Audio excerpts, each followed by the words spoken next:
Bonjour, chers élèves de première année baccalauréat et deuxième année. Dans cette vidéo, je vais essayer de vous présenter c'est quoi la conduite immigrée et quelle est son utilité. Comme vous voyez sur la figure, il n'y a que le passage conduite immigrée, ça vient du mot conducteur, et conducteur ça veut dire passage d'un courant électrique. Dans le cas des métaux, le déplacement d'électrons conduit à un courant électrique. Mais dans le cas des solutions, le passage du courant est géré, il est fait par le déplacement des ions.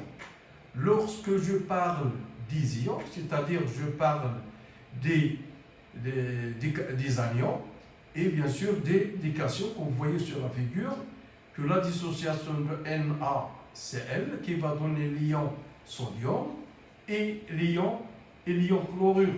Donc le passage du courant dans une solution est dû au déplacement des ions. Donc avant de commencer dans le cadre de la conductimétrie, j'aimerais bien vous donner un aperçu, c'est quoi une solution électrolytique. Une solution électrolytique est une solution qui conduit le courant électrique.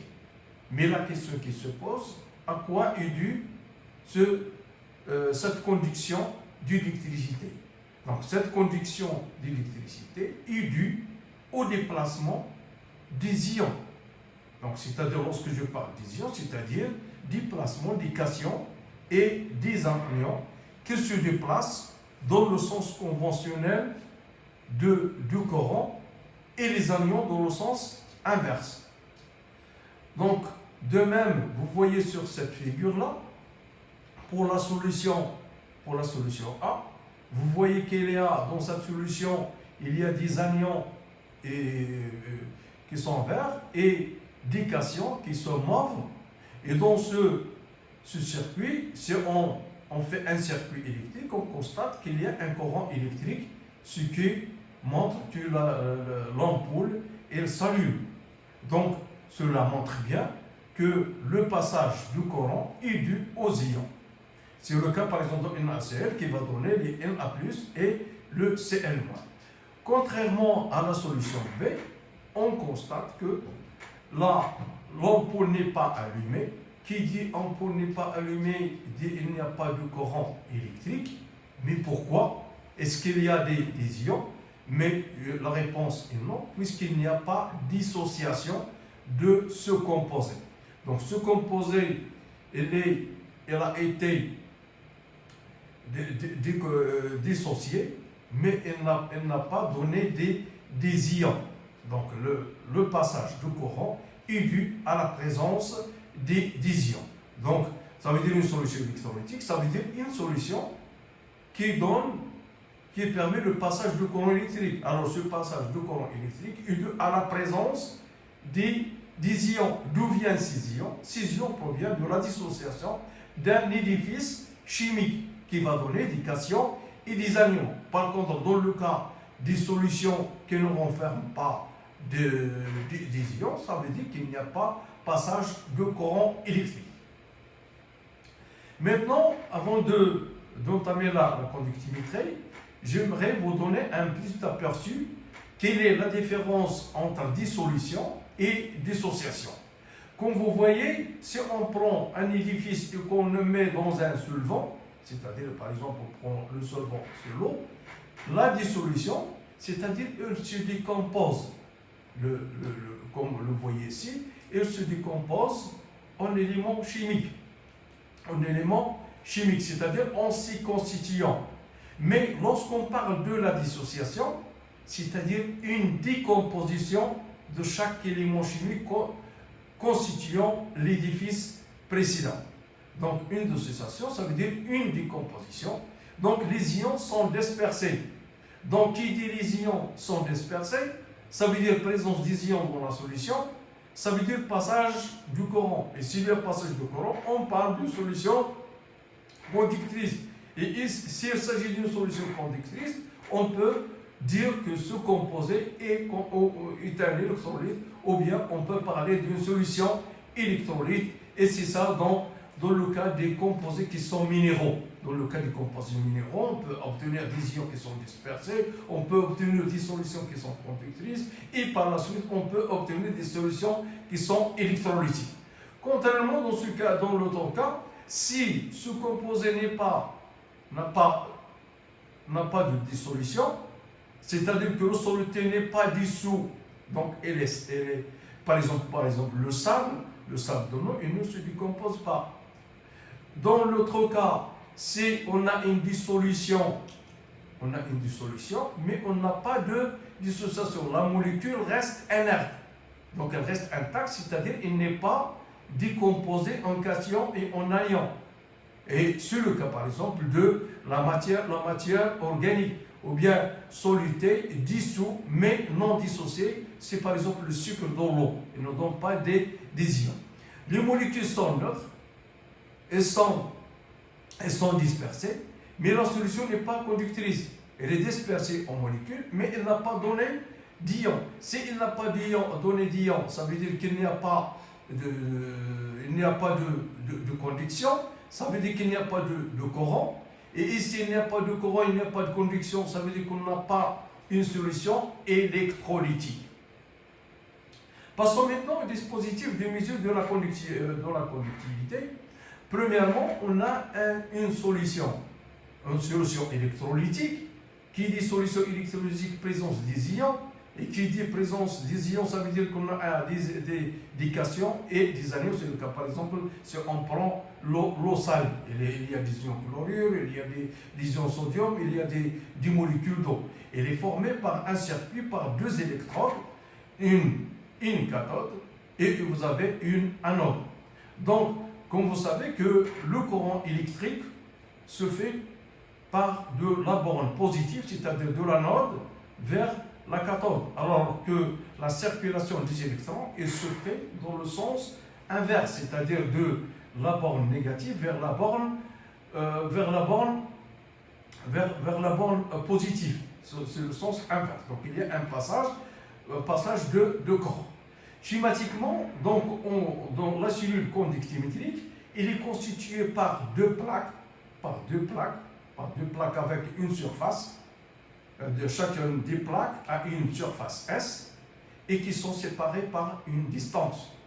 Donc, et à partir de là, on peut alimenter ce circuit grâce à un voltmètre et un ampèremètre et un générateur. Ça permet le déplacement des ions, c'est-à-dire que les anions vont vers l'anode, vers la borne positive, et les cations vont vers la cathode. Donc, ce qui implique un passage de courant. Et l'ampèremètre, il va nous indiquer un courant électrique. Et cela permet, donc, la conductance, ça permet de mesurer sur une portion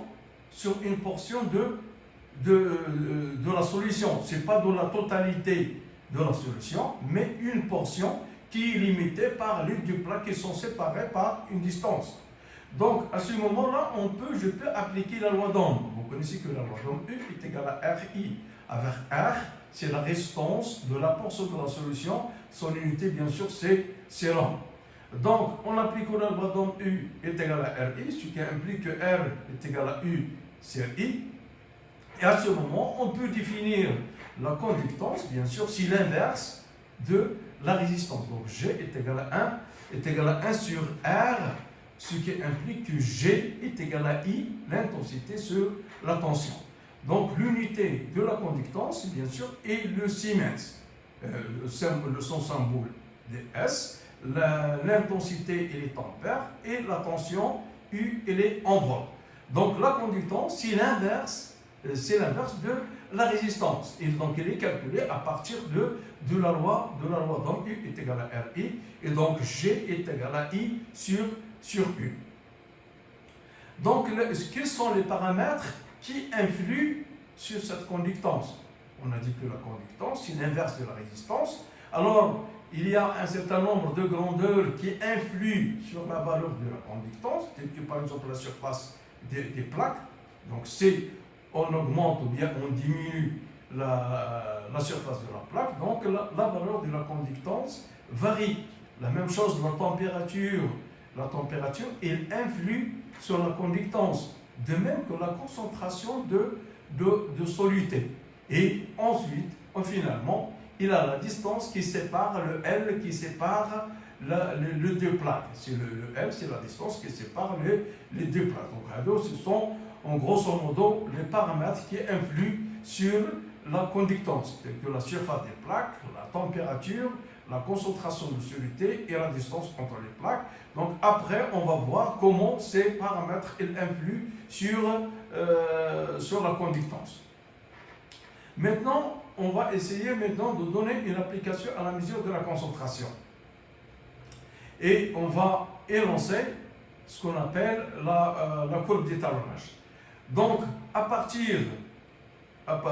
c'est-à-dire qu'on veut connaître la conductance d'une solution, la concentration d'une solution à partir de la mesure de la conductance.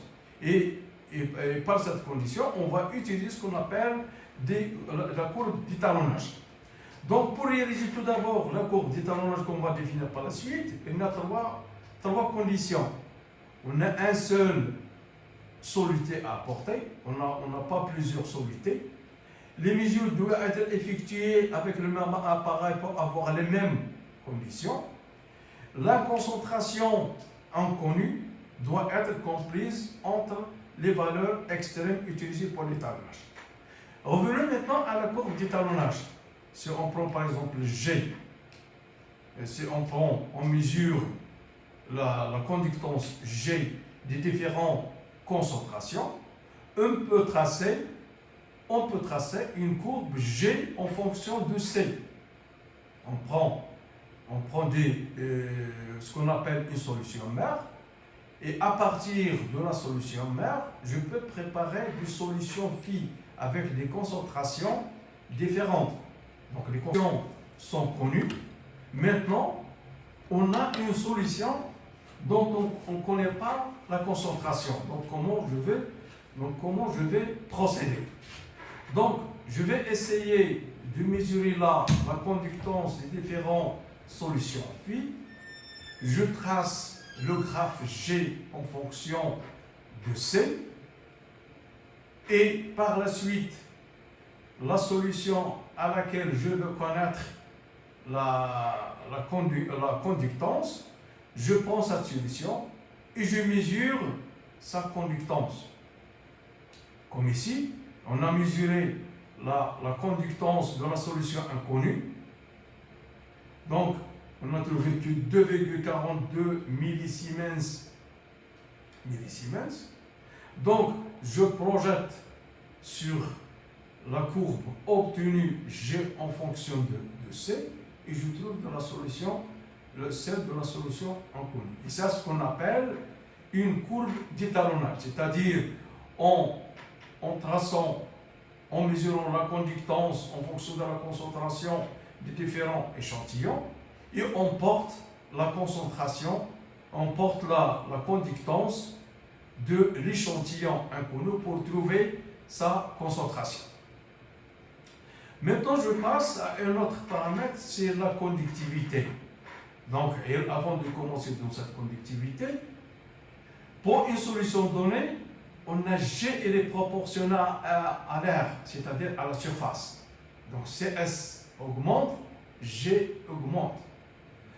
Donc, d'une face des plaques constituant les électrons est inversement proportionnelle. Et si la distance augmente, ça veut dire que la conductance elle diminue. Et on a vu que maintenant, que la conductance elle est proportionnelle à S, elle est inversement proportionnelle à L, et on peut écrire que G est égal à segment, est égal à la conductivité, fois la surface, sur la longueur, la distance qui sépare les deux. Mais la question qui se pose, quelle est la différence entre conductivité et conductance?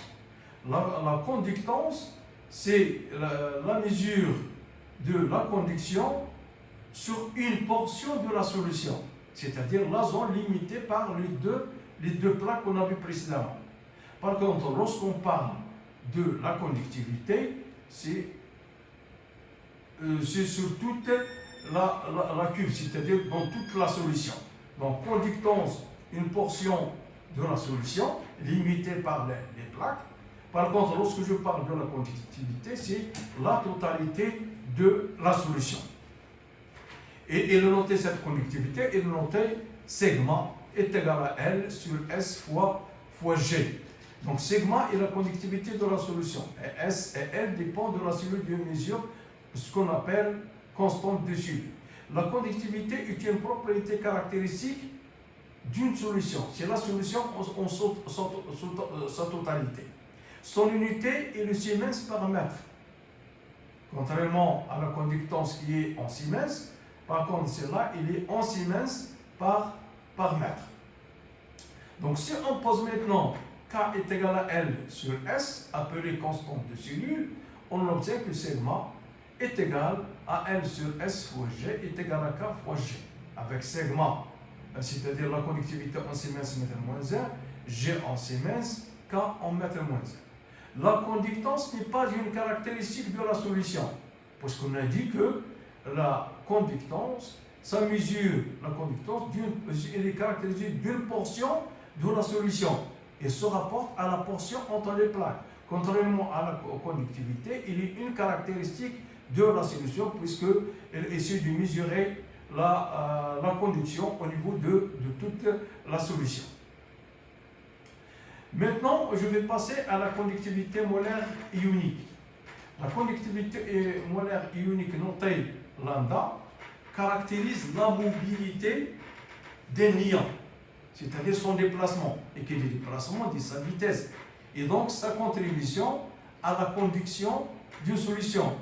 On t'a dit que la contribution de chaque type d'ion est proportionnelle à sa concentration et à la température. Donc, comment que la contribution de chaque ion est proportionnelle à la concentration? On a dit que si la concentration d'un ion augmente, ça veut dire que le nombre d'ions augmente. Le nombre d'ions augmente, ça veut dire que la conductivité elle augmente. Et si la température augmente, ça veut dire que la dissociation augmente, ça veut dire que le nombre d'ions augmente. Ce qui implique qu'il y a augmentation de la conductivité. Donc, dans ce cas, la conductivité de solution contenant 10 ions Xi, elle s'écrit que sigma est égal à sigma 10 ions, c'est la sommation de tous les ions présents dans la solution multipliés par lambda I, qui dit la conductivité molaire relative à chaque ion. Donc, son unité est le Siemens mètre carré mol moins 1. Les unités de sigma et lambda imposent que la concentration exprimée elle est exprimée en mol mètre moins 1 à la puissance 3 et non pas en mol par litre. Parce qu'on a vu que le sigma elle est en Siemens mètre carré, et on a lambda il est en Siemens mètre carré mol moins 1. Ce qui donne que la concentration toujours elle est en mol dans ce cas, mol par mètre cube. Sigma signifie que la somme porte sur tous les ions en solution. Donc c'est une sommation de tous les ions. Donc Xi désigne la concentration molaire de l'ion Xi dans la solution étudiée. C'est la concentration de l'ion. Donc sigma c'est la totalité. Pour mesurer la conductivité sigma, il faut faire la totalité des ions présents dans la solution. Donc, on va voir maintenant quels sont les paramètres, ou bien les grandeurs qui influent sur cette conductivité molaire ionique. Donc, bien sûr, il y a l'influence de la température et l'influence de la charge. Toutes les conductivités molaires ioniques sont des fonctions croissantes de la température. Si la température augmente, effectivement, la conductivité molaire ionique elle augmente. Parce qu'elle augmente la dissociation, par suite, le nombre d'ions augmente, donc la contribution de chaque ion augmente. Bien sûr, l'influence de la charge. La charge, toutes les conductivités molaires ioniques augmentent avec la valeur absolue de la charge de l'ion, soit par exemple que lambda de Al3+, est supérieur à lambda de Mgv+, supérieur à lambda Na+, ça veut dire que la charge a une influence sur la conductivité molaire ionique. Et merci de votre attention.